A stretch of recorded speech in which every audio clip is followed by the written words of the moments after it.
જણાવો કયા કયા કાઉન્ટર્સ આજે વોચ લિસ્ટમાં એડ થઈ રહ્યા છે. જી બિલકુલ, તો પરિણામ સ્પેસિફિક જોઈએ તો આજે ઘણા બધા નંબર્સ પર રિએક્શન રહેશે.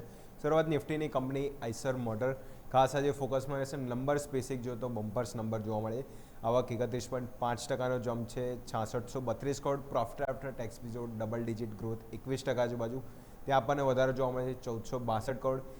એબિટા 32% આજુબાજુ વધ્યા છે 1590 કરોડ. અને માર્જિન બી વન જો તો સ્લાઇડલી ઇન્ક્રીઝ થયા છે પેરામીટર વાઇઝ તો ફોકસમાં છે. તો આઈસર મોટર બી નંબર સ્પેસિફિક સારું અહીંયાથી ફોકસમાં રહેશે. ડાબર ઇન્ડિયા અહીંયા બી જો નંબર જે પણ ઇસ્યુ જે અનુમાન હતું એના મુતાબિક જોઈએ તો નંબર અહીંયા જોવા મળે છે. નેટ પ્રોફિટ 15.3%, રેવન્યુ ઇવન જો તો 10.6% વધી છે, એબિટા 11%, માર્જિન સ્લાઇડલી આમ તો ફ્લેટ સાઇડ છે પણ અહીંયાથી પણ જો સારા છે. જે ડોમેસ્ટિક વોલ્યુમ ગ્રોથ છે 5% રહ્યો, જે માર્કેટની અપેક્ષા છે 6 થી 8%, એનાથી થોડું ડિક્લાઇન રહ્યું છે પણ બાકી નંબર્સ જુઓ તો પોઝિટિવ સાઇડ જ હતા. નેક્સ્ટ વાત કરીએ તો વારી એનર્જીસ, અહીંયા ખાસ ફોકસ રહેશે. અહીંયા જોઈશું તો નંબર સ્પેસિફિક જોઈશું તો આપણે જોઈશું તો નફો ઓલમોસ્ટ 14.1% વધ્યો છે. આવક એમ લીધો તો 79%નો જમ્પ છે. એબિટા 14% વધ્યા છે પણ માર્જિન ક્યાંય ને ક્યાંય જો ત્યાં માર પડ્યો છે. 22.5%થી માર્જિન ઘટીને 18.2% આજુબાજુ જોવા મળે. એટલે માર્જિનમાં ક્યાંય ને ક્યાંય જો તો ત્યાં વીકનેસ જોવા મળી હતી. નેક્સ્ટ રિયલ્ટી પેકમાં જોઈએ તો પ્રેસ્ટેજ ઇસ્ટેટ, અહીંયા નંબર જોઈએ તો અહીંયા નંબર્સમાં ખાસી વીકનેસ છે.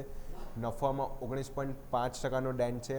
આવક એવન જો તો ત્યાં 16% વધી છે. બાકી એબિટા 4% આજુબાજુ. એબિટામાં પણ આપણને જો તો ઘટાડો જોવા મળે છે. ઇવન માર્જિન બી જો તો 400 બેસિસ પોઈન્ટથી વધારે ડિક્લાઇન થાય છે. તો માર્જિન સ્પેસિફિક બી ક્યાંય ને ક્યાંય જો તો નંબર સ્પેસિફિક અહીંયાથી વીકનેસ સતત જોવા મળી હતી. બજાજ હાઉસિંગ ફાઇનાન્સ, અહીંયા જોઈ શકાય ઇનલાઇન મિક્સ પરિણામ છે. નફો 22.6%નો વધારે પણ ઇવન આવક બી સામે જો તો એ 17% વધી છે. ઈએમ ક્યાંય ને ક્યાંય જો થોડું અહીંયાથી ડિસબર્સમેન્ટ જેમને કીધું હતું એ થોડી અહીંયાથી વીકનેસ છે. બાકી ગ્રોસ એનપી નેટ એનપી અહીંયાથી જો તો આપણને ફ્લેટ સાઇડ જ જોવા મળે તો એ બી ફોકસમાં રહેશે. રેડિંગ્ટન જો અહીંયા આજે ખાસ ફોકસ રહેશે. જે પણ નંબર્સ આવ્યા છે નંબર્સ અહીંયા જો તો ફોકસ છે. બમ્પર નંબર જોવા મળે છે. નફો 76.6% આજુબાજુ છે, 486 કરોડ. આવક ઇવન જો તો 34.6%નો વધારે છે, 34,922 કરોડ. ઇવન એબિટા 76.8%, એબિટા જમ થયા છે. અને સામે માર્જિન બી ઇવન જો તો 500 બેસિસ પોઈન્ટ આજુબાજુ માર્જિન બી ઇન્ક્રીઝ થાય છે.